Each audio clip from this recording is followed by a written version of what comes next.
Ew. Mm-hmm. What? My brother's doing unspeakable things to the camera to make me laugh right now. Is it working? It worked. Okay, Thank good. you. What's going on, YouTube? How's everybody doing? I'm so in Georgia right now, and it's fantastic. I'm a Georgia peach, if you didn't know that before. I just love my peaches. It's so delicious. The cool thing about Georgia, the thing that I miss the most is, I just took a shower right now, and so I didn't have to put on lotion because it's so freaking humid. I don't get ashy.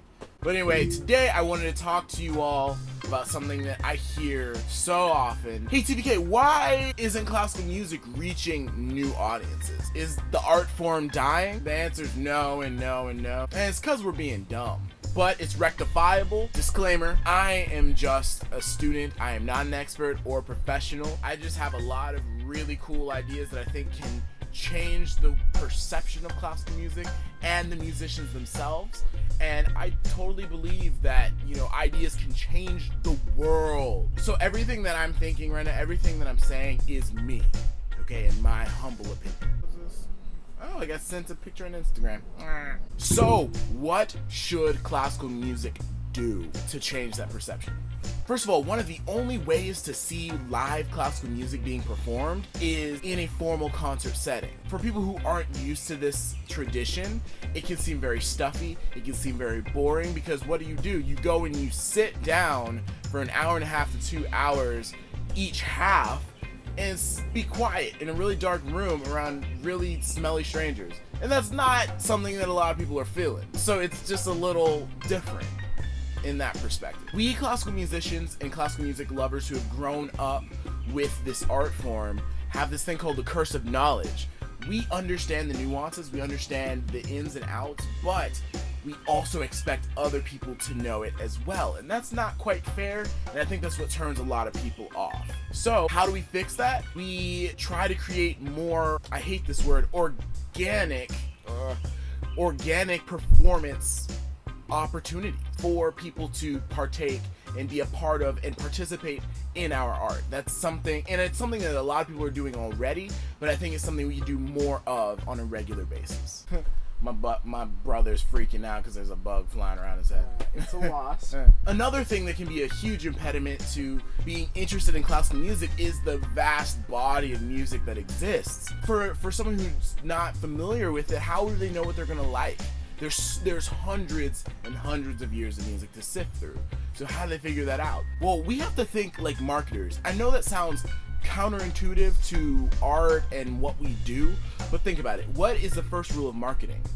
You go where the people are. And where are people right now? They're on social media. Heck, you're on social media right now. You're on YouTube. So that's a testament to what's going on right now. The next step is then to tell the story of classical music in a native tongue to that platform. Great examples of wonderful native storytelling are done by people like Ray Chen, Two Set Violin, my friends Mark Bassett and Trevor Violin on Instagram. So many of these people are really telling the story of classical music in a fundamental way. That was simply 4 examples. Think of how awesome it would be to have thousands and thousands and thousands of people worldwide doing the same thing, sharing classical music and showing that it is something that is not stuffy, it is something that is meaningful.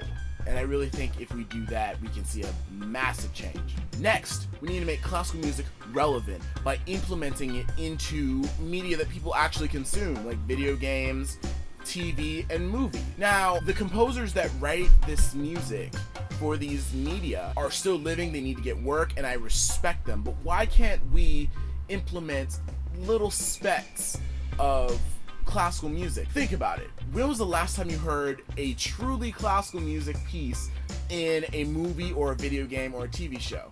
And don't say Looney Tunes. Yeah, it's taking me a little bit to think about it too. I think there was one. Yeah, no. See? But that's my point. Because I feel so strongly about classical music and I think it should be preserved, I think that it still needs playtime. Now that will not interfere with what composers are doing right now. A great example of this is in the video game industry. One of The most salient examples I can think of is the Kingdom Hearts series. Now, most of that music was written by modern day composers. One of them was Yoko Shimomura. She composed a beautiful work of art that really made the story so much more meaningful personally to me. But there was one instance at one of the final boss fights at the end of the game where the creators looped a classical music piece by Modest Mussorgsky called Night on Bald Mountain. It was a piece written in 1867, put into a game created in 2002, and it made complete sense, and it created an extra layer of depth for a classical musician.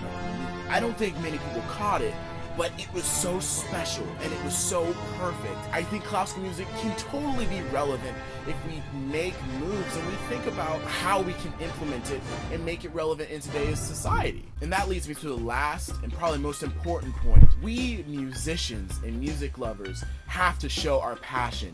We have to get loud. We have to get crazy. We have to show people that this matters to us. This is not about education. Aside from documentaries, nobody buys a movie ticket to get educated. Nobody buys a video game to get educated. And 9 times out of 10, people don't watch TV to get educated. So what do? They consume these media to feel something. So why should classical music be any different? Maybe we should work on showing our passion and then helping people feel what classical music is about instead of right off the bat teaching them what it's about, because then they'll be curious, and when people are curious, you can't stop them. Well, I'm done yelling at you. Thank you so much for watching, guys. Your support means the world to me. We're so close to 1,000 subscribers. I'm like losing my mind.